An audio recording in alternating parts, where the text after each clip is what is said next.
ऊस तोडणी चालू आहे आणि ऊस तोडणी चालू असताना एक प्रचंड मोठा घोणस आणि ऊसाच्या बरोबर बुडक्यामध्ये बसलेला तुम्ही बघू शकताय.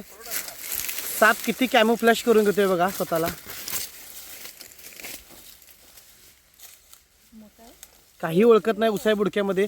ज्यावेळी आपण हात घालतो त्यावेळी डायरेक्ट तो धरू शकतो किंवा पाय लागला तर धरू शकतो. एक बराच वेळ झाला इथं त्याला हलवायचा प्रयत्न करतो तर हलत नाही.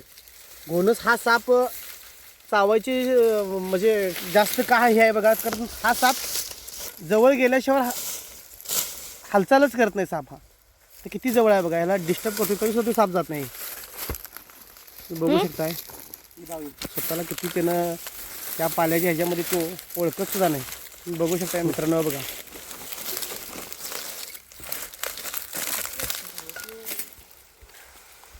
तर घोणस साप हा चावायची जास्त ह्या ऊसाच्या पाल्यामधूनच शेतकऱ्यांना हे साप जास्त चावतात. वर हा खतरनाक असणारा रसेल स्वायपर